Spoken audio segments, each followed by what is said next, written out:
and Myrtle Beach wholesaler Southern Crown Partners Incorporated know our consumers enjoy relaxing days on the water with Mick Ultra's crisp and refreshing taste in hand. It's important to remember to drink and boat responsibly. Choose to be or to designate a sober skipper before leaving the dock. Do it for your family and friends, your passengers, and everyone else on board. Michelob Ultra salutes all sober skippers who take the pledge. Cheers, and we'll see you on the water.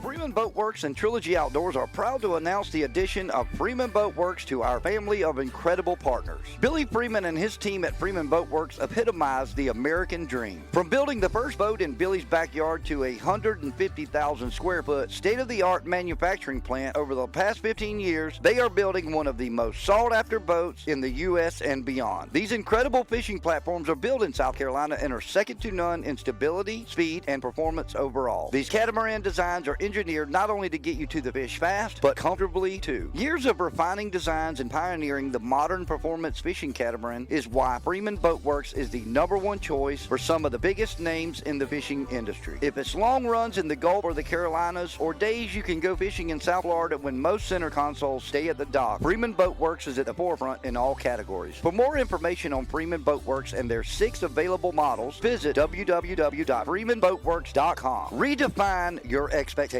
In Myrtle Beach, you always go at your own pace. Lie out on the sand, lie out by the pool, go boogie boarding, go surfing, walk the boardwalk, walk the marsh walk, golf at one of 90 golf courses, mini golf at one of 50 mini golf courses, fish off a pier, fish from a chartered boat, go shopping, get drinks, eat the freshest seafood. The list is exhaustive, but the experience isn't. You can go all out or do nothing at all. How you relax is up to you. There is so much to do and explore, whether you're traveling with friends, family, or just yourself. With 60 miles of beach, you're going to find your place. If this sounds like what you need, then this is where you belong. Trilogy Outdoors. All right, folks, welcome back to Trilogy Outdoors podcast this week. I'm joining the one and only Flounder Pounder, Captain Jason Burton, and we are at Myrtle's Inlet Fishing Charters. And Jason, for once, and I know this is not a great thing, but it's been a while since we've been here, but it's quiet here. Yeah, it is. Tis the season. It is holiday season. It is the holiday season, and speaking of which, first and foremost, let's go ahead and get it out of the way.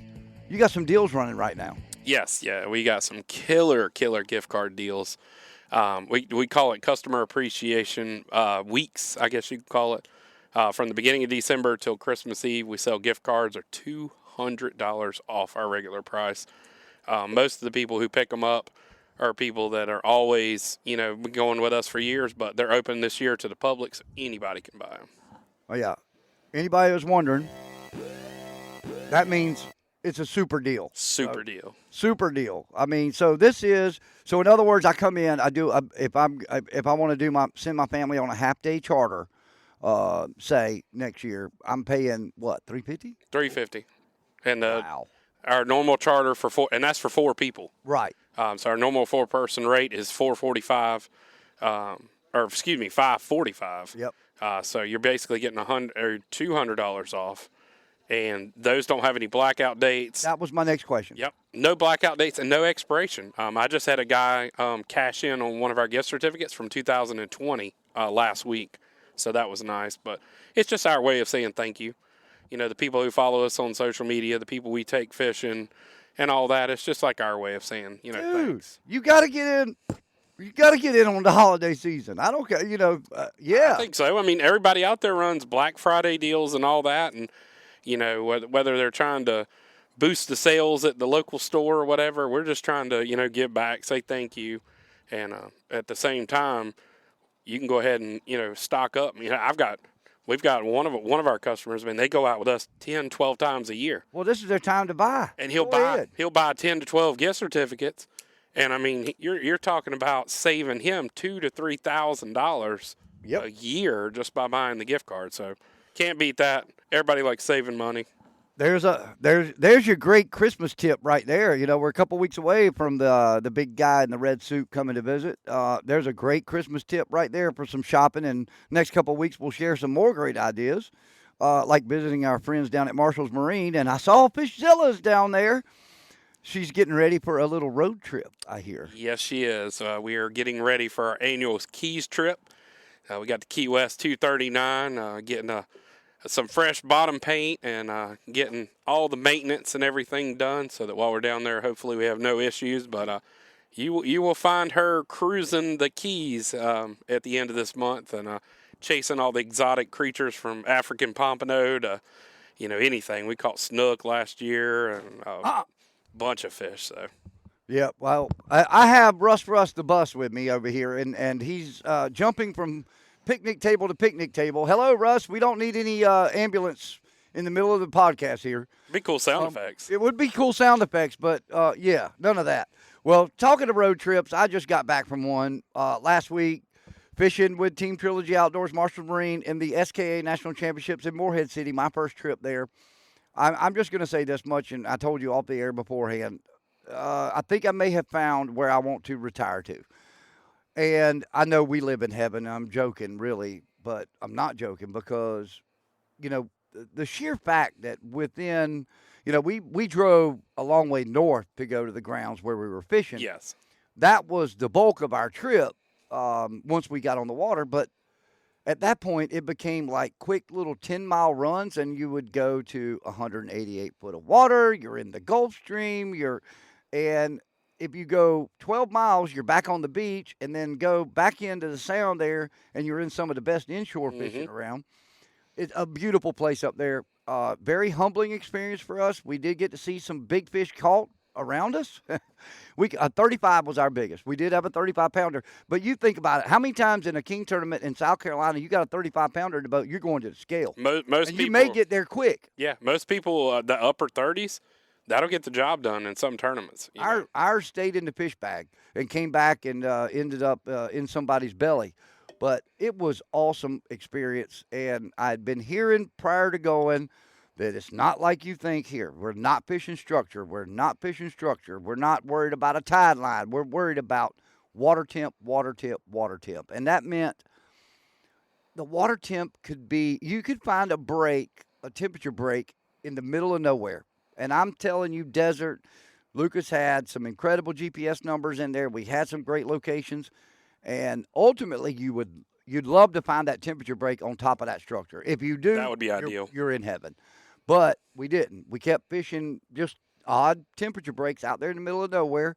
We caught fish, had a lot of fun. And like I told you, though, it was just crazy. You got a guy catching a 111-pound amberjack. You got another guy catching a 101-pound wahoo right there, an 80-pound wahoo. And then inshore of us, by 10 miles, they're catching 700-pound bluefin tuna. That's incredible. And I'll tell you that I have met my match. I found the biggest manhaden in the world. We had manhaden that literally could have used a 3-hook bluefish rig to put them out. They were so big. And they're all that way up there. Really? I wonder what makes them. It's probably the environment, but why do they get so much bigger up there, especially in a place where there's probably more predators? Well, maybe that's why. Maybe God said, all right, we got to give you guys a little bit better chance. We're going to let y'all grow. We're going to let y'all grow a little quicker. All I know is Lucas and those went the Wednesday when we got there, the day we got there, went and caught bait. And they sent me a video of the cast net, and I literally thought they had some bluefish mixed in with the manhaden, and it was all manhaden. And videos that I got to see of manhaden schools, and the couple that I got into while we were throwing the cast net on the second day of the tournament, the schools of menhaden were little. When you hear about a half-mile to a mile-long menhaden school, that's where they are. They're that big, huh? And that's why the bluefin tuna are there. It makes sense. I mean, you set up a buffet, somebody's going to eat. But that's just incredible that, that environment, the bait's bigger, the fish are bigger. You've got that warm. I wonder if that warm water, facilitates their growth. I don't know. What? I mean, it makes sense. I mean, what other reason could there be? Or it's one of those things. All those fish are there because the bait's there. So the bait, maybe that's a place where the bait naturally grows bigger and more abundant. So, I mean, it makes sense. So that's a good point you brought up, because one thing that we kept, and I think Lucas having Robbie Remsen to rely on with past experiences, and of course Lucas and the boys did good up there a couple weeks ago. Very good. They've done good up there, so he's figured it out. But he kept almost having to boost our morale. He kept having to make sure that he beat into our heads, y'all, we're not fishing like back home. Remember, it's all about these temperature breaks. And although this one may not have fish on it, the next one you get to might be the one. And, I'll just say the 2 days we fished, first day, beautiful. Oh, my gosh, it was such a beautiful ocean and blah, blah, blah. And had I known what was coming 2 days later on our next fishing day, I probably would have not gone. We did all say that we would not have gone. Yeah, we would. It was bad. We were already married to it. Once we got out there, you feel like you've already done the hard part. You got in there. But it was just crazy to be in that desert, and you see the water. We had a point, and I've got video of it. We had a point where it was inside of 500 yards that the water went from 64 to 71 degrees. That's crazy. And on the calm day, you could see it. You can look and see, that you're going to get the eddy, you get that water ripple. But on that rougher day on Saturday, you couldn't forget it. All you were seeing was white caps on tops of waves and everything else. But we had a great time. Congrats to all the winners up there. We did. I'm going to tell, this is Tony Carter gave me this advice years ago. Lose at the scale, not in the boat. This kind of goes along with that. When we signed up for the SKA, we knew we were going to fish one division, fish every tournament. I wanted to find every contingency program that we could enter. Yeah. We had Mercury Motors on the boat, blah, blah, blah. Let's make sure they know that. We were fishing yellowfin, make sure they knew that.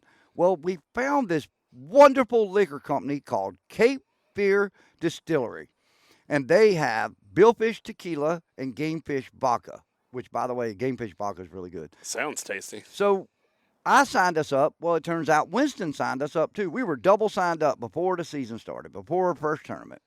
Well, we watched it. 5,000 for the first place team we saw, for the biggest aggregate for the first place team. So go through the summer, and here we are even going last week on our way up for the awards that we were talking about it. Man, it really sucks. We didn't have a chance to win that contingency deal, blah, blah, blah. Fast forward to the awards dinner.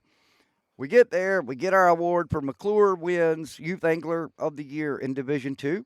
Awesome. We finished second place, Division 2 open class, and it was 29 degrees, and there was no heaters in the tent. Whew. And we knew we were going to have to fish in it all day the next day, and we still had stuff to get ready. So we ate, watched Division 3 awards go out, which is South Carolina, and started on Division 4, and we finally all said, all right, we're cold. Let's go. Time to hit the room. So we left. Well, we go to the grocery store later, and we run into a captain that had beat us in the East Coast got him on, the winner. And he said, y'all took my 5,000. And we were like, what? What do you mean? So you had no clue. We had no clue. Dude, we didn't even, when we finally found out, so this is on Wednesday night. We finally found out on Friday afternoon, Capt Distillery put a post up with a picture of a big, giant Happy Gilmore check, I call it. Oh, I love it. And the owner of the company and some random guy holding it, and on the check it said Trilogy Outdoors. And me and Winston went, what? And we started slapping high fives and everything else. And so what'd you do? You just called him and said, hey, got a check for me? Well, no, I called SKA, Price Beamster, the owner of SKA, and I said, hey, listen, I understand we won that. I'm embarrassed. I mean, you and I both run tournaments. We both know how important it is when these sponsors put money in to make sure that they get their 10 seconds of fame. Or Absolutely. So here we are winning $5,000, which you know how excited I get over $50. Oh, God, yeah. So, and we don't even get to take our picture with the check for them to use. So you got to reenact it? So I told Price, I said, listen, we're coming to the awards dinner Saturday, whether we weigh fish or not. We're coming, and we'll get on stage and do the check. So we did it. Oh, that's and we got it to them. But Cape Fear Distillery, thank you so much. And we want to get up there, and I want to go check the plant out and go on a tour. But I'll tell you, last night, Kinsley's birthday little house family party at the house, I broke open one of those bottles of Gamefish vodka, and the taste is unbelievable. It is it's got a little bit of fruitiness to it, and I was drinking it in a screwdriver, but it did have a really good flavor, and I should have probably tried it like straight. Yeah. But I'm not into my heavy drinking days anymore, although I am enjoying a nice cold Mick Ultra right now. But it was really good stuff. But as you can imagine, we were super excited, and I hated that we weren't there to enjoy the excitement in front of everybody for the awards. But however, as long as that check comes, and they misspelled my name in the post, and that's okay. I don't care as long as they get it right on the check. I was about to say, as long as they get it right at the bank. Check. But I will say, overall, the experience in Moorhead for SKA Nationals was a 10 out of 10, except that doggone ocean that we had to deal with on Saturday. I'm good. Everything else was wonderful. Moorhead, again, is a great town. To watch all those bluefin come to the scales, and I sent you the picture of the duck hunting boat because you've duck hunted in that same boat. I have. Not in that boat, but in the same boat. And that is a 20-foot scissor boat, 22-foot scissor boat that old boy gets his tuna permits on, and during this period before duck season starts, he tuna fishes with it. That's insane. He caught a 369-pound tuna in a duck boat. In a duck boat.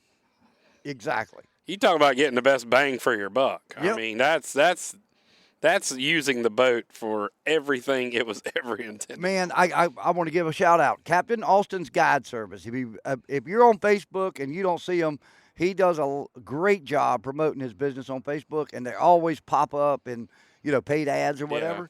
But great guide, great hunting service up there in Cedar Island, and got to meet him and his crew. Man, they were super stoked, obviously. I mean, they just put a fish on the scales that, jokingly, we said, was probably worth more than the boat. I mean, that's probably a valid point. Worth more than the boat. Yeah. So, I mean, it was awesome. And then, but then you got the big sporties out there catching tuna, and then you got Kevin Sneed. Kevin Sneed, honestly, rigged and ready in Holden Beach. Kevin is the man. He put the second fish of the season on the scale Friday, and then turned around on Saturday and put a 769-pounder. That is a monster. On the scale. And I think he's caught 2 or 3 more since then. I mean, I heard the bite up there is incredible. We were just talking to one of our buddies who just got back from that area. And Kyle? Sprinkles. Sprinkles, yeah. Yeah, and I didn't Did they catch one? No, they didn't. But he said that I asked him why they were back. He said that they already closed the commercial side. Yep. They already met the quota. It's the fastest they have ever gotten to the quota in the history of that, which means probably one of the best tuna bites, maybe 50 years. Yep. So, I mean. So I want to, so one thing you're mentioning that. So Brant McMullen is up there. Brant stays up there in Moorhead, same as Kevin does. Yes. This time of the year, they have houses up there. And Brant, I want to say a big shout out to Brant and Braden in particular, who caught our bait for us on Saturday. For Saturday, they gave us 11 beautiful bluefish. That's awesome. And we really appreciate it. Didn't take a dime from us. But those guys, man, they're animals. That bluefin tuna, it's so smart. They get these guys, they come up, they do a charter. Mm-hmm. You got a chance at a fish of a lifetime. Yep. You're going with some of the best people in the business. You don't get to keep the fish, but who cares? Exactly. I mean, that's part of the experience. Yeah, that's part of the experience. I mean, Kevin said he had that Saturday. He had an opening, and he texted me on Friday. He said, "Do you want to go with me?" That was the day he caught the 700-something. Oh. But the father and son that were on the boat, to watch the videos of the dad calling all his friends to tell him about it is awesome. It's priceless. I mean, and you talk about a fish of a lifetime. I mean, that's a fish of 100 men's lifetime. Yeah, there's many men who have fished their whole life who've never even hooked one. Never even hooked one, never saw one. Mm-hmm. Now, when you are king fishing, did you see any? All right, so we did not see any. We did not see any the day that we would have been able to see them. We did see them when we were. We did see them hitting the bait. We didn't know what it was. We saw them hitting the bait, but they don't come out the water, No. obviously. But we did see them hitting the bait on one of the schools of Manhattan that we threw on. But had we fished where we should have fished day 2, when we finally got to where the fish were, the bigger fish, had we fished there, I think we would have seen them, because I did hear of several people that hooked up with them. But where all the 50s were together on one temperature break that was 3 miles off the beach. That's crazy. We were on our way home. We were done on Yeah. our way home and saw 8 boats, and we were like, something's up. Turns out that this one boat, the winning boat, was driving out and ran across the temperature break, put the lines out, and back to back caught 2 over 50. That's incredible. But I mean, you hear stories like this all the time. Mm-hmm. Those hero shots. Those I mean, we've seen it here. Oh yeah. I can't remember how many years ago it was here. There was a guy who newly got into king mackerel fishing, didn't know any spots, and just simply put his rigs out and trolled up and down the beach and ended up winning, one of the biggest tournaments here. That's right. And it was one of those things. He just, right place at the right time. They pull your card. It's time to roll. Well, we had Casey Warren with us. Casey was fishing with us. Casey, the last couple of years, has been king fishing hard. Casey could not get through his head that we didn't want that you don't want to fish those schools of bait on the beach. And you think back to the summertime, and you think back to here, you think back to the fall. Those schools of bait on the beach, you can put the lines out. You got a chance at the biggest. Absolutely, that's what. And I think personally, there are probably some kings around it, but that water's 51 degrees. If they got if they what did I say, 51, 61 degrees. If they got water that's 71 degrees or 68 degrees, and it's only about 3 or 4 miles away and got bait on it, that's where they're going to be. Of course, the warmer the water, the warmer their metabolism is, the more they're going to eat. But I mean, king mackerel are pelagic fish. I mean, they eat all day long. Yeah, I had no idea. I really didn't. Like, they truly do eat all day long. They're like our dock pelicans. I mean, they just feed. Well, we again, some other priceless lessons that we learned. Joe Winslow gave a tip years ago in a seminar that I was at. When you tie your king leaders, when you tie your rigs, your leader should be as long as the fish that you want to catch. Mm-hmm. And we had a couple shorter rigs that got broken off, and whether they were kings or other stuff, the sharks were bad up there. I will say that too. But whether they were kings or something else, who knows? But we did have some shorter rigs that did get broken off, and we upped the wire size, which if you're going to be fishing around 50 pounders and 60 pounders, you probably should, and we did. And we upped the hook size. And like I said, most of the baits, bluefish was the bait. Bluefish was probably our best bait. The problem with bluefish is you only can keep 3 per person. Oh, that's right, because they're considered a game fish now. That's right. Now, you want to hear something even funnier? Yeah. We thought about throwing the net on big mullet. Guess what? You can't possess mullet in North Carolina. Right? Oh, did that law pass? Yes. Okay, somebody sent that to you. It might have been you. I did. You cannot possess a mullet. A bait fish. A mullet? So like a mullet. You can't have a finger mullet in your boat. That was going to be my thing. Is it size oriented or? No. Wow. It's species. You can't have a finger mullet in your boat. Jason, you go crazy.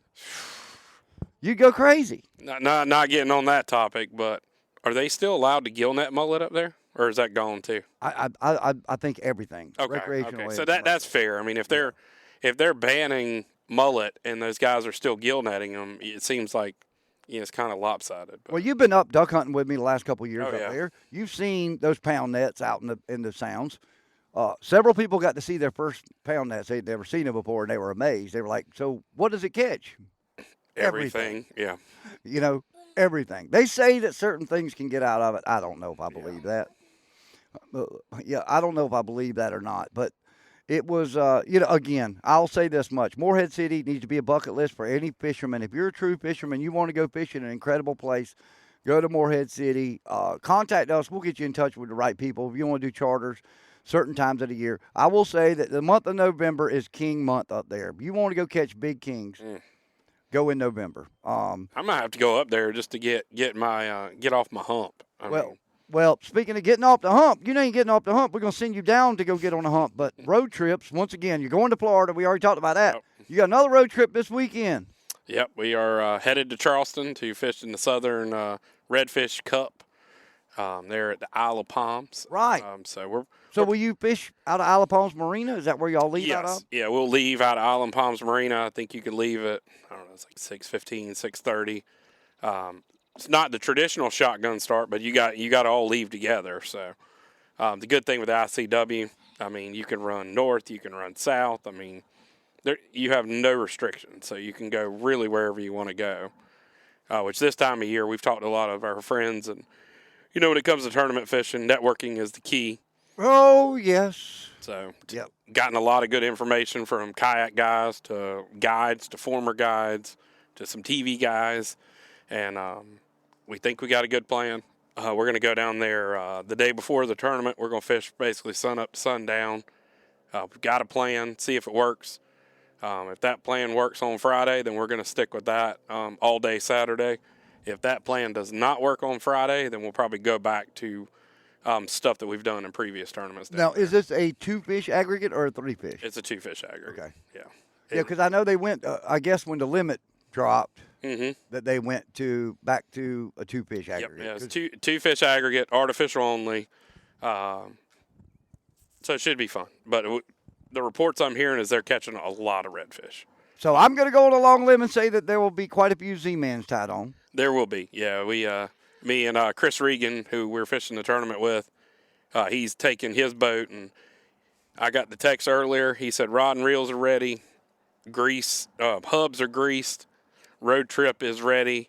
He said I have every Z-man that they possibly make. There's no way we're going to run down there and not have something if we need it. Well, I got to throw something out there. So early morning, will you throw top water? Probably. Okay. I didn't know if y'all throw top water. Yeah. If I had to venture to say what we'll do, I would imagine first light we'll throw top water. Once the sun is kind of, bright in your eyes to where you got to put your glasses on, we'll then drop to a subsurface bait. Could be, paddle tail, shrimp mimicking lure. And then once we get into the heat of the day and the dead of summer, we're going to be fishing, isolated spots. Just depends. The good thing is, we're in the middle of December, and it's supposed to be 70 degrees, light winds. So it's going to be very, very favorable. We just came off of a cold front, so we're on the backside of a cold front. We've kind of got, a neutral moon, so that doesn't really play a factor. But these fish should be shallow. These fish should be pushing shallow, warming up. The warmer they are, the more they're going to eat. The bait fish should be pushed up on the banks.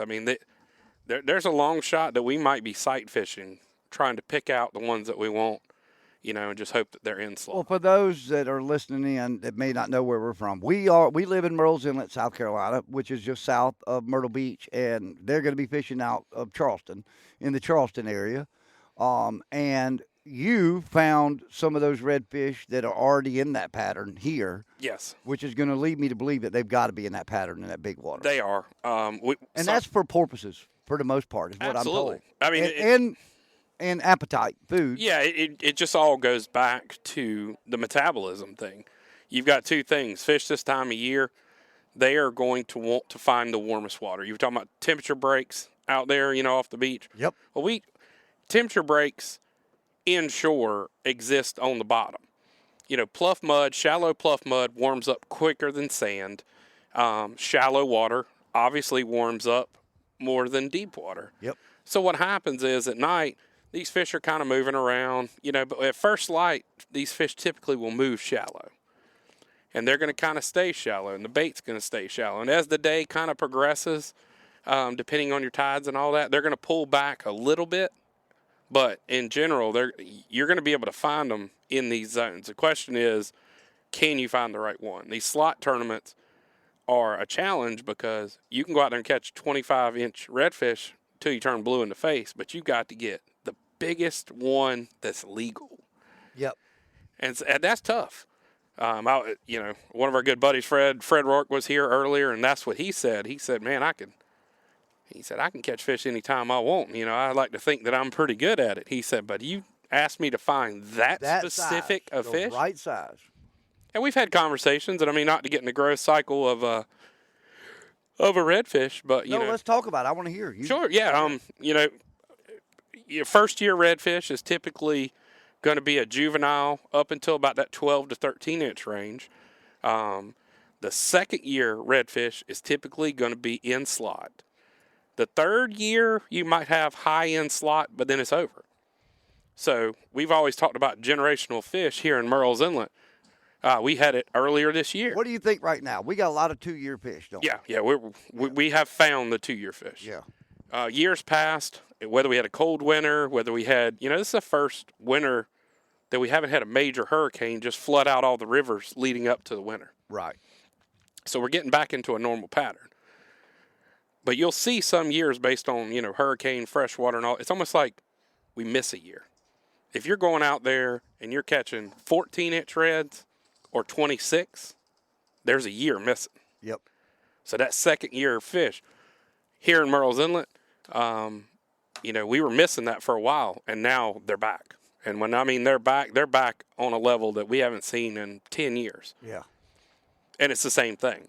Our buddies up in Little River and up there where you are, the Pamlico Sound, I mean, they're these fish are shallow. They're feeding. So if they're doing it up there, they're doing it here.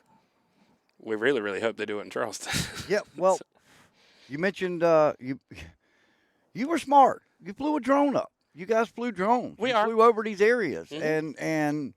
and I mean, honestly, the quality cameras on some of our drones are better than what most people think. Unbelievable. And flying those things down and just, I mean, one of the videos that I got to see, Tony showed me the video that you sent him the other day, and that video to me, if I didn't know what I was looking at, I would have thought it was School of Mullet, and the drone was probably higher up. But figuring out how high the drone was, and then watching those redfish, and heck, I got to watch you catch one on it. Mm-hmm. Well, I heard you lost it. I lost him.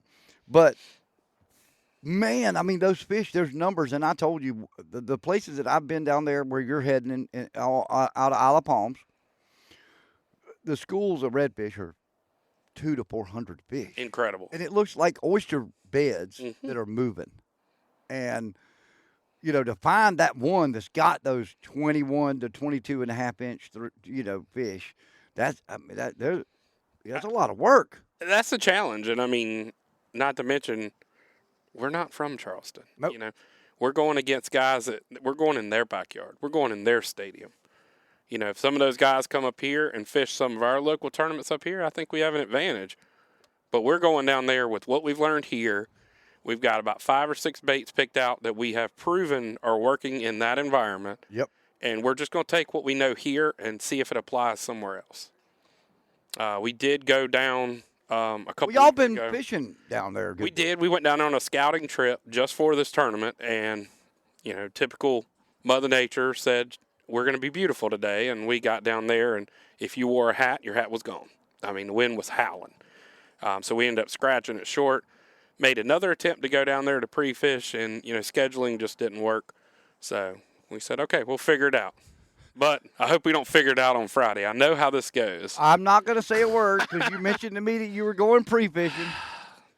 We just want to find the class of fish. Like, we don't even really want to catch fish, just to know that class of fish is in the zones that we're focusing on, because I love fishing. I'd love to win the tournament, don't get me wrong. Well, we might go down there and catch 100 redfish, but if they're all 18 inches, you're just having fun. Yep. You're not going to compete for a win. Nope, but the tug is the drug, and here's the other thing. You and Chris have both spent some time down there, and y'all really spent the last 8 months to a year working and concentrating on the backwaters and working on doing that. And I mean, you and I talked about it. I know you miss tournament fishing, and I do. We talked about it. Like, it is so much more fun to go compete. It is so much more fun to go tournament fishing.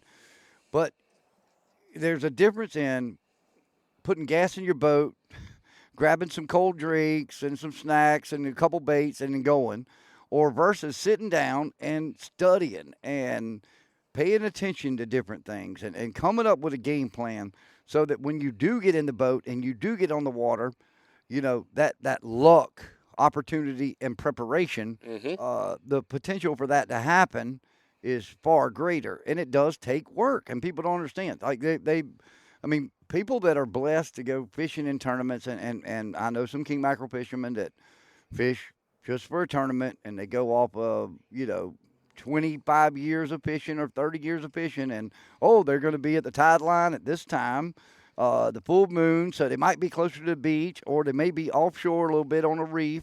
But when that tide line moves across and you go put the line out, you get lucky and catch it. Of course. I think with the redfish, I think inshore fishing, it's a lot more in depth than what people give credit for. I agree. I mean, don't get me wrong. I fished on the king mackerel circuit, 12 years. Yep. A lot of what we're doing inshore is the same thing that applies out there.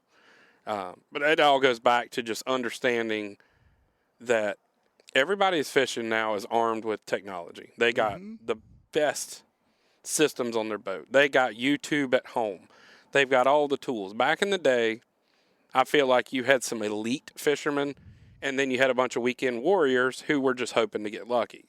The difference now is on the king mackerel circuit, the redfish cup, or even the bass trail, everybody's good.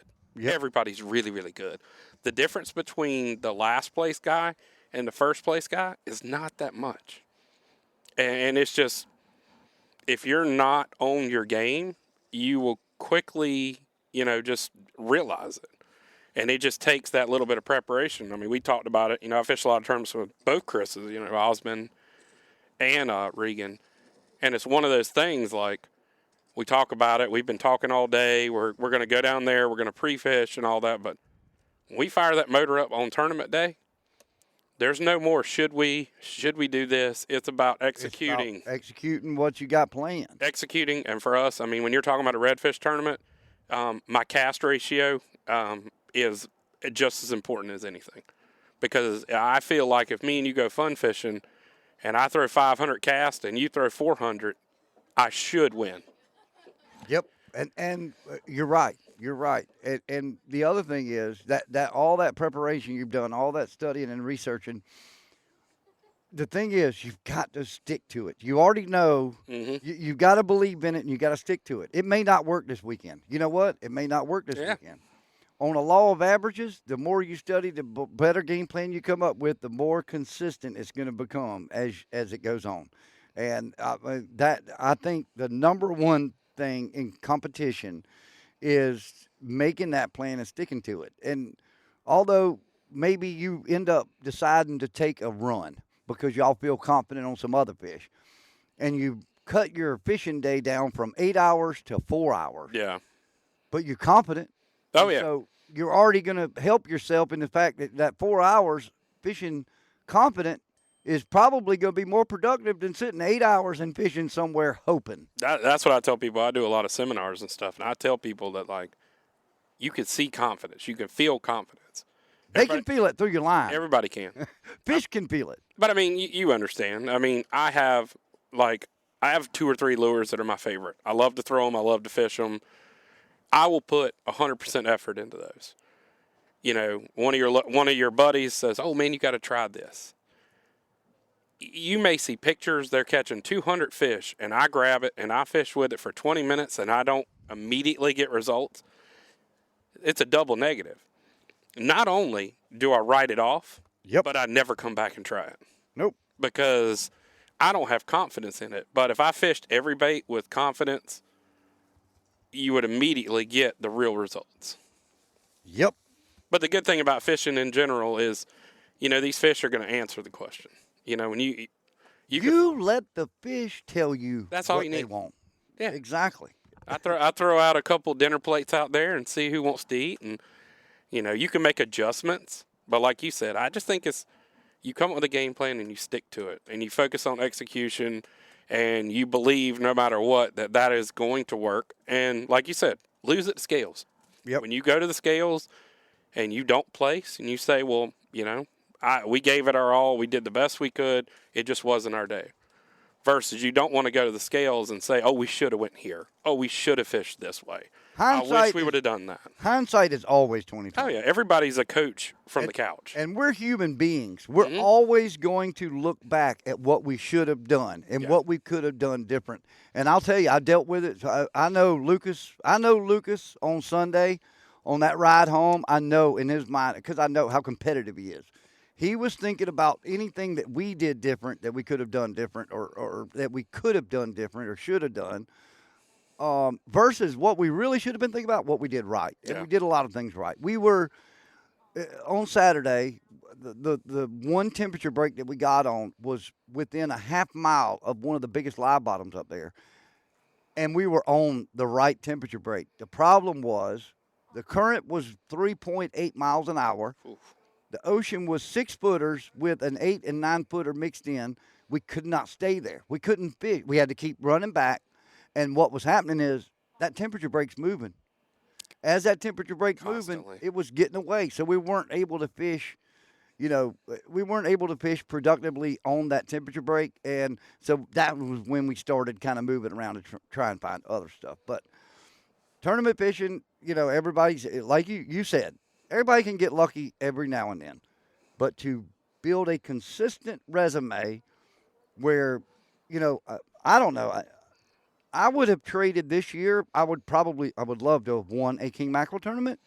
But to me, like knowing that we had a very consistent finish in every tournament, that made me more happier than probably just winning one tournament and saying, oh, know. Well, you look at other sports like NASCAR or something. I mean, it's all based on average. That's how you win championships. Yep. You can win one, you can lose one. I mean, it's no different than the major leagues or the NFL or college. I mean, the best teams lose. And you look at a sport like baseball, some of the most successful baseball players out there, they fail 6 out of 10 times, and they're considered great. Yeah, you think about how many times, let's see, a batting average of 300 is what? You hit it 3 times out of 10? You hit it 3 out of 10. I mean. You're in the Hall of Fame if you batting 4 out of 10. What if you took a charter and told them, oh, we do good, folks. We catch fish 3 out of 10 times. You wouldn't have to worry about too many more charters. You wouldn't be doing a charter, but you would join a lot of the other crowd around here.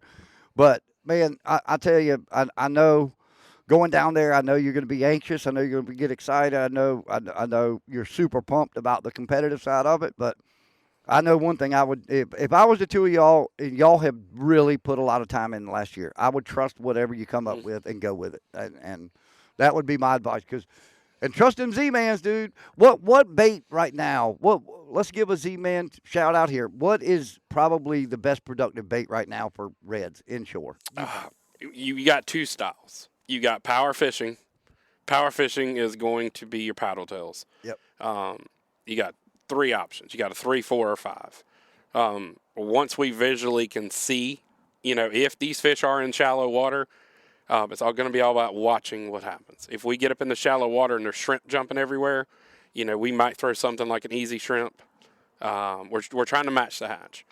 But ultimately, the size is going to matter. So power fishing, you may start out with a 3-inch bait, see what you're catching. You may want to move, to a bigger one. But at the same time, one of my go-tos is a 4-inch jerk shad. And the 4-inch jerk shad is a much slower presentation. Right. So we're just like bass fishermen. We're going to go up there. We're going to have 3 rods rigged up. And those 3 rods are going to have 3 different looks. And like we talked about setting the buffet up earlier, we may go over there with a paddle tail, and we're going to cast these points or these intersections, 3 or 4 times and see if we get a reaction. Right. But the paddle tails are moving kind of fast. I mean, you can reel them as slow as you want. You can fish them on casting reels with a slower gear ratio. But ultimately, if you don't get the reaction, then you need to throw something, kind of a stop and go type presentation. We call it the old twitch pause. But those jerk shads are going to stay in the strike zone. And then, so I would go power fishing, paddle tail, probably a jerk shad as my second one, or some type of shrimp pattern. Yep. And if all that fails and we notice that, they're just blowing up smaller baits on the thing, I'll switch to something even as small as like a TRD or some kind of finesse fishing. So for me, it's either, paddle tail, some type of jerk shad, or a shrimp pattern. You just mentioned the TRD. What Yes. was it a couple years ago that y'all were doing with the TRDs in the saltwater? Everything. Can you share? Can Everything. you share? When those things first came out, it was absolutely incredible. We had a big hurricane here, and we had the debris, and we were catching triple tails. That was our bait. We were catching smaller cobia. It just amazes me. Everything he eats them. And when the water temperature is cold and that metabolism slows down, you don't want to buzz a spinnerbait by there. You don't want to throw even a jerk shad. That's a wounded fish, but it's still sporadically moving. You throw a TRD, and now they have variations of them. I love the Ned Rig salted shrimp. But you could throw those things on the bottom. You got to use a light rod and just shake that rod, and that bait's just sitting there quivering, just shaking on the bottom, but it's not moving. Not moving at all. It drives the fish absolutely crazy because they see whatever's supposed to mimic. Maybe it's a shrimp, maybe it's a fin fish, but they're just looking at it. This thing's wounded and it's not moving, and it's the easiest meal they can get. Elephants eat peanuts. Yep.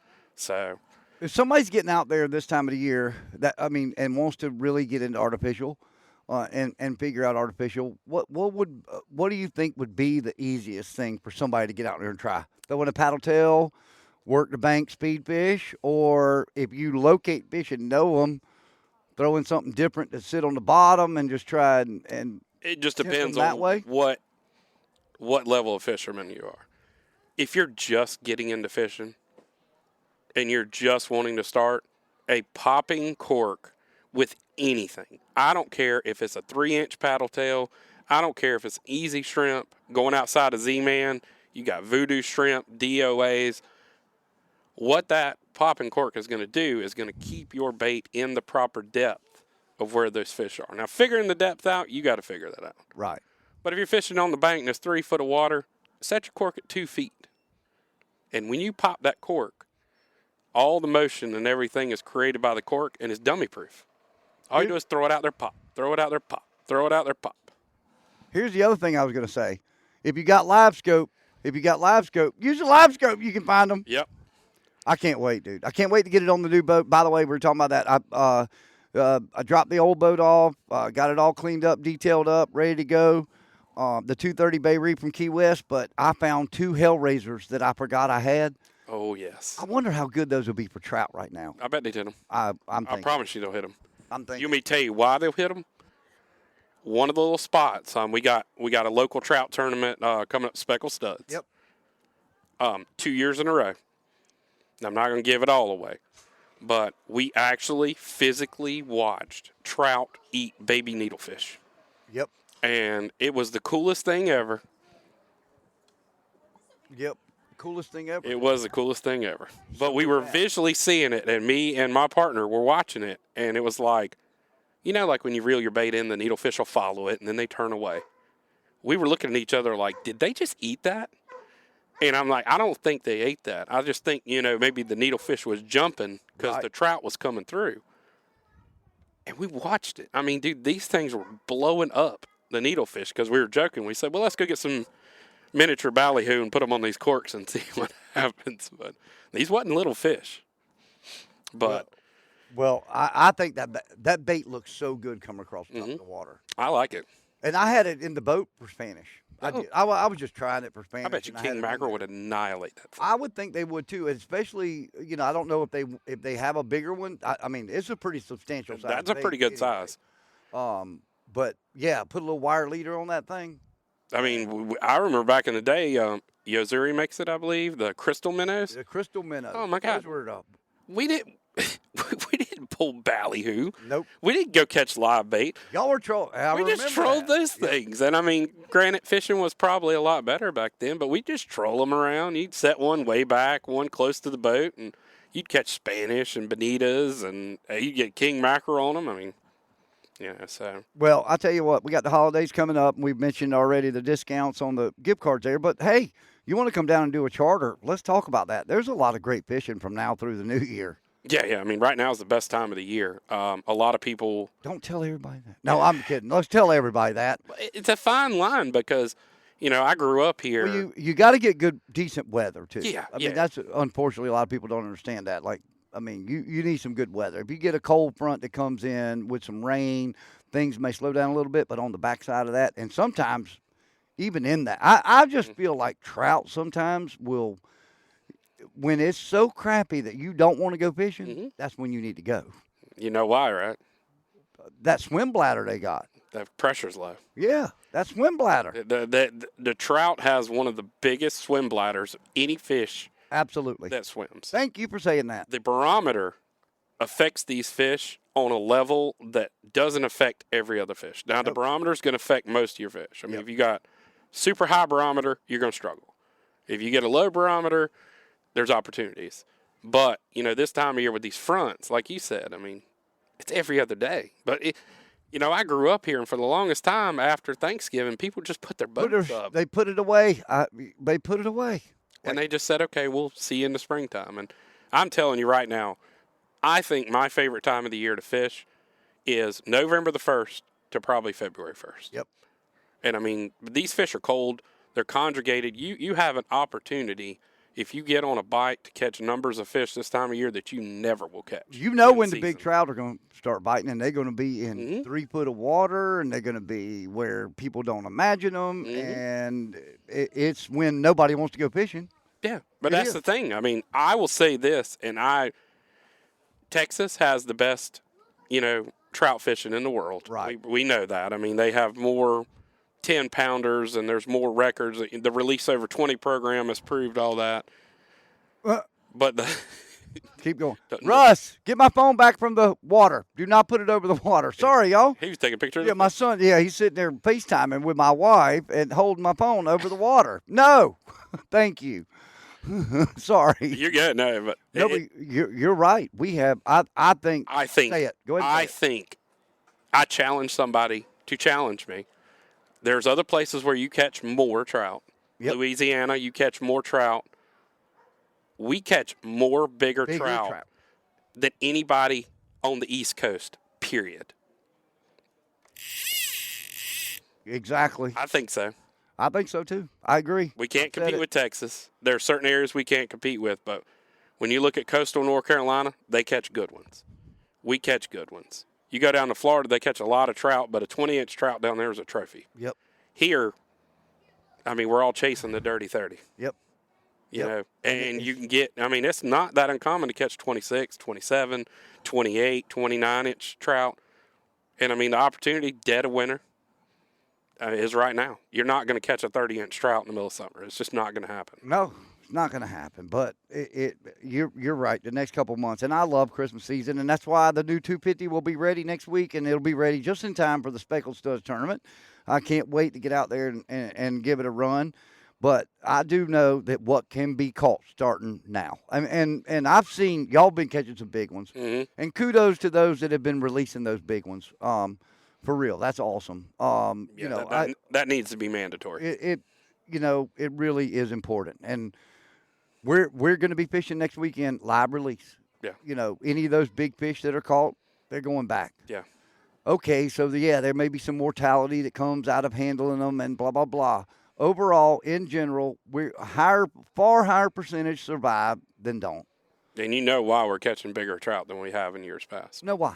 The Release Over 20 program. Okay, probably, yes. Okay. I mean, it's a bottom line. You know, if you look at the science, and we could talk to David Fadd about this, the science speaks for itself. I mean, you release a trout over 20 inches, they're producing 100,000 times more eggs than the other ones. Yep. So when you get in the habit of releasing them, not only are they spawning and dropping more eggs, which is improving our trout fishery, but that fish is going to feed again in a couple weeks. He'll feed the next day. So for that kid who maybe has never trout fished, he's got a shot at catching a fish of a lifetime. Mm-hmm. Where in years past, they would just killed it. You mentioned David Fadd real quick. I Strike Jigs owner, also the founder of Release Over 20, will be our guest speaker on January 20th at the Grand Strand the Grand Strand Fishing Rodeo Banquet, our celebration of fishing. Excited to have him coming up to talk about it. I'm really excited about that. Educate us on it. Educate people on it. You know, it's something that a lot of people don't think about. A lot of people don't think about the effects, the cause and effect of killing that fish. Yeah. That one fish and what the difference it makes. It makes a world of difference. I'm really excited about the rodeo. I mean, that is going to be a great night. I've been talking a lot to David. We're going to try to do some events. We're going to try to get education out there. I told him, you know, in a brief conversation we had, anything we can do to help, you know, as guides. I just think it's, you know, getting that out there. And I mean, who doesn't want to catch more big fish? I mean, I want to go out there and catch a big fish every time I go. And, you know, the program speaks for itself. I'll say this. In deer hunting, I've always gone by this philosophy that it's a lot easier to pull the trigger than to not. Yeah. In other words, picking your target and what you want to harvest. And in fishing, it is a lot easier to kill a fish than it is to release it for most of our mentality. And we all want that picture on the cleaning table. We all want blah, blah, blah. But you can get a great picture at the side of the boat or holding the fish and release that fish. And that picture is going to last a lot longer than that fish is in the freezer. Not to mention, I mean, you've got numerous companies out here making these fish replicas. Yep. I mean, measure the fish. Measure the girth of the fish. Take a picture. Get it all. Call one of these mounting companies, whoever your favorite mounting company is. Yep. And say, hey, make me a replica. Let me put this in my office, put it on my wall, and then put that picture underneath it. That'll live on. Amen.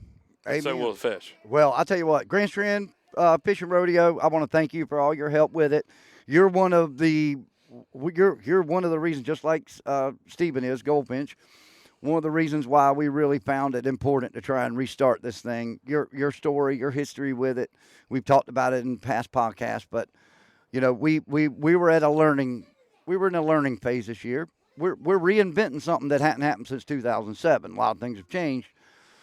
Technology being number one. Yes. I think our plans starting January for the new rodeo for 2024 and the fact that we're going to have most of it run online are going to make it a lot more feasible, enjoyable, user experience friendly. And I'm super excited, but I do want some feedback from you. You know, negatives, positives. What have you heard? And you're not hurting feelings. You're on the board, by the way. Yeah, no, I mean, the bottom line is, like you said, you're going to run into some snags. Yep. You're bringing something back that was great. And anytime that you bring something back that was great, the people who remember it being great are going to criticize. It could be something simple. You know, back in the day with the rodeo, there wasn't a Facebook. Yep. There wasn't all this social media. You caught a fish, you weighed it in, you filled out a card, you dropped it in a box, and you waited 30 days to see if you won. If you won. You know, so I think the negative side of it is social media. People see that a good fish was weighed in, and they just become unmotivated. And it's like, oh, you know, this guy caught a 7-pound flounder. No reason for me to try. And so the negative side is we live in a world of instant gratification. Yep. And it's just like fishing a big king mackerel tournament. Somebody called you and said, hey, they just weighed in a 55. You immediately are like, oh, yep, deflated. So that's the negative side. The positive side is to get out there and get fishing and catch a fish. No matter what happens on the internet, no matter what you heard, is not going to change what you catch. Yep. Catch your fish, enter your fish in the rodeo, enter your whole family in the rodeo, and at the end of the year, you got a shot at winning a trip. Was it this year, Costa Rica? Costa Rica. You got a shot at winning Costa Rica, or maybe... Dude, we got tons of great prizes. Dude. On top of that. But imagine just getting your name called in front of the best fishermen on the Grand Strand, and you walk up there and receive recognition for your fish. That's it. You're right. And see, you and I have been sitting here at Merle's Inlet Fishing Charters on the beautiful Marshwalk and Merle's Inlet, and your leaderboard is up, and it's got all the biggest fish caught for the year. Of every species. And to hear people stopping and looking up there and just talking about each fish, you know, the same thing that you know, when I would post, like, say, you know, Captain Caleb caught 8-pound black drum or whatever, when I would post it, people would lose interest. They wouldn't lose interest. They just were intimidated by it. The thing was, it's every month. It's a new species Yeah. next month. So, yeah, we've got some things to iron out. We've got a great board now. Absolutely. I think between the input that we'll have from Sean Bond over at Crazy Sister, from Captain Robert Strickland, who's been involved with it as long as you have as Yeah. well, Captain Scott from Palmetto State Armory. Palmetto State Armory. By the way, we've got to mention that too.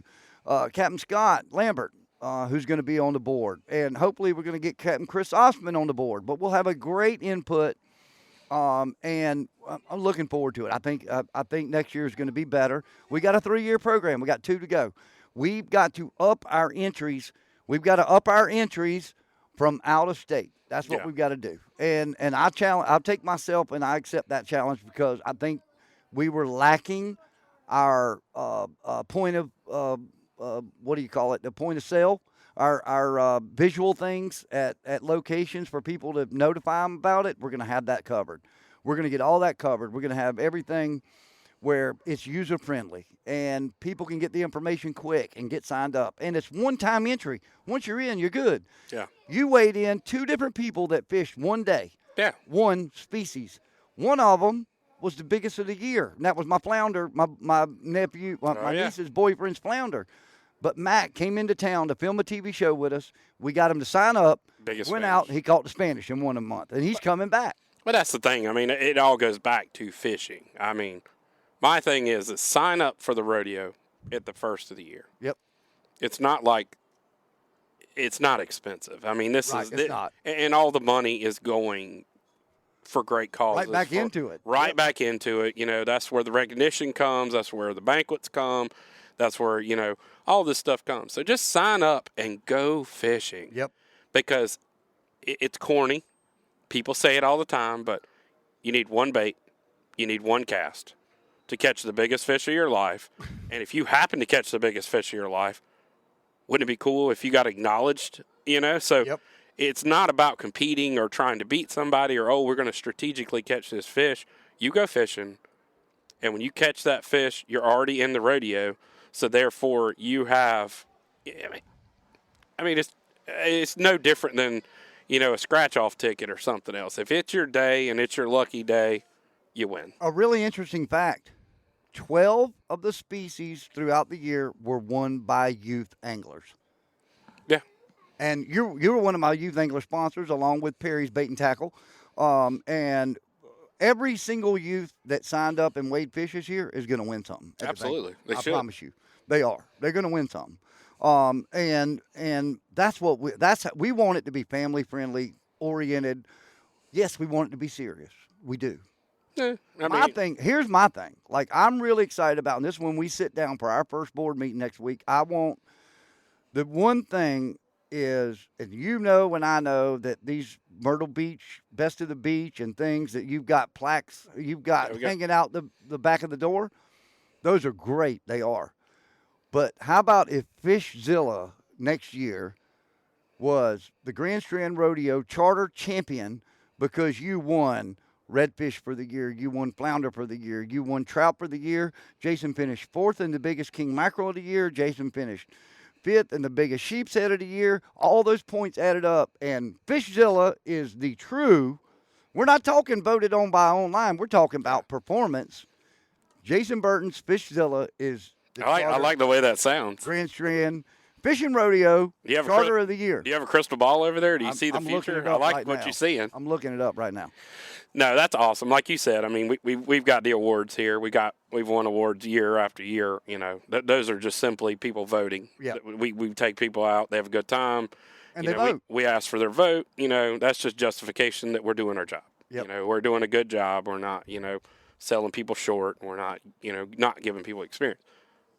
That's cool. But like you said, some type of, point system or something to where you have an end of the year champion. I mean, that just shows, and I, like you said, I mean, in my opinion, I've always thought that the best fisherman would be the person who can do it all. Mm-hmm.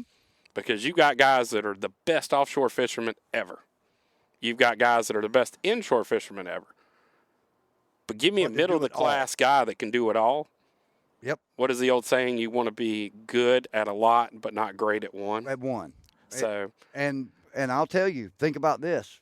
Next year, Fishzilla, you're big on hats, shirts, and everything else. Just like we talked to when we went to career day at school. Yeah. Other ways to create revenue for the charter business. Of But course.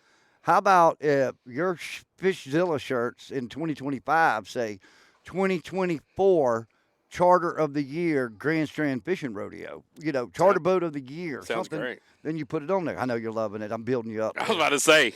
That's all right. I'm getting you pumped up for the weekend, brother. All right. Well, listen, man. It's been great sitting down with you, and the sun is falling, the temperature's dropping, and Russ has been really good for an hour. He's doing awesome. Yeah, except making me scared about dropping my phone in the water. But he is still live. He's still on FaceTime with his mom. But anyway, dude, thank you last week for sitting in. Y'all did the radio show, Absolutely. Southern English radio show, every Saturday morning. Doesn't matter if you're here or not. You can go to iHeart or you can go to Gator107.9.com. Click on live and listen to it every Saturday morning from 8 to 10. Great show. It's come a long way. I think the last 6 months to 7 months, we've had a vast improvement. Content has become great.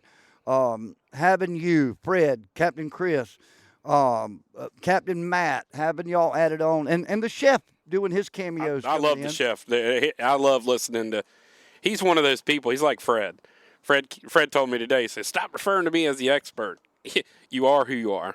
Yep. And the chef's one of those people that's just got the knowledge and the talk. When he starts to talk and tell you stories, you just immediately You wanna listen to it. You want to listen. Yeah, exactly. I'm going to get him on here, by the way. That's Chef Richard Florzak, Chef to the Stars. Was Mel Gibson's personal chef for 8 years, was Tom Cruise's chef, Leonardo DiCaprio, and the list goes on. Jennifer Garner. But anyway, he lives here now. He's our own. He's our chef now. We've adopted him. He's our chef. And he and I are going to have to cook and bartend for Jason and some friends at some point soon. And we're looking forward to that, by the way. That's gonna be awesome. But we're looking forward to that. But listen, you can also check out Trilogy Outdoors Magazine out in all the stands now. We've got our holiday issue out. Go read it. The story, the cover story is just awesome about J.T. Tompkins, our local fishing star, who you've heard on the podcast as well. And I want to give a big shout out and a thank you to Palmetto State Armory. I'm just going to say this much. Jason probably doesn't feel the way I do. But I feel like I've put my due in. I've put my time in. Yes, I've had a great year tournament fishing for king mackerel, but overall, tournament fishing, I've done great. I've been blessed. And I've been on pro staffs before, but Jason and I were invited to become pro staff members at Palmetto State Armory. And I'll tell you, you may think that pro staff, not much, but I think we got an awesome deal. Yeah.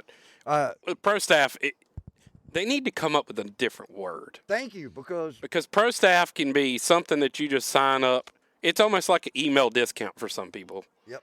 And it's okay. Hey, if you want to beat on your chest and say, hey, I represent these companies, that's fine. But filling out an application and getting a 20% discount at a store, that's not a pro staff. Pro staff means that you are invested in that company, you want to represent that company, and you're proud. Yep. I heard one of my good buddies say it better than I've ever heard.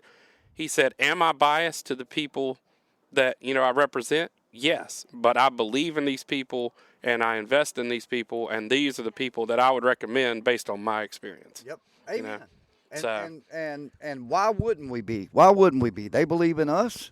They believe in us, and we're going to do the same thing, and that's our job. I mean, on the water, off the water, in the woods, out the woods, it doesn't matter. Palmetto State Armory, they've got everything you need, and dude, the prices in general overall are great. I mean, everything there. Unbelievable. I don't know a better place. You and I were both shopping there before we got this pro staff. Oh, yeah. But it is. Thank you to Captain Scotty Lambert for nominating us and getting us on there. And I think there's 3 of us here. Jess White would be the other one, the other pro staff member here. Jess is a big bass fisherman, great bass fisherman.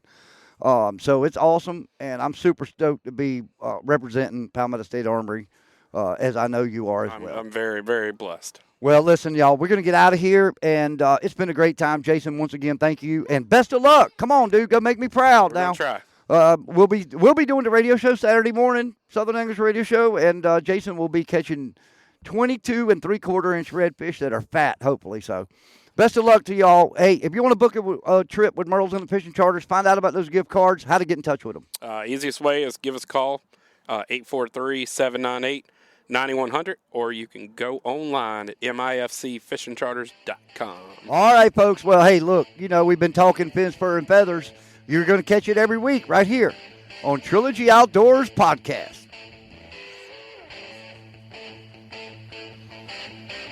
Trilogy Outdoors Podcast is a product of Trilogy Outdoors Media. All views and opinions of our hosts and guests are not necessarily those of our sponsors. Trilogy Outdoors is produced and edited by Trilogy Outdoors Media. Be sure to follow us on all the podcast platforms as well as our social media pages on Instagram, Facebook, and Twitter. And also, don't forget our other brands, Southern English Radio Show and Walk 'Em All Outdoor Magazine. To find more information, visit TrilogyOutdoorsMedia.com. And remember, if it's anything dealing with fins, fur, and feathers, you're going to find it right here on Trilogy Outdoors.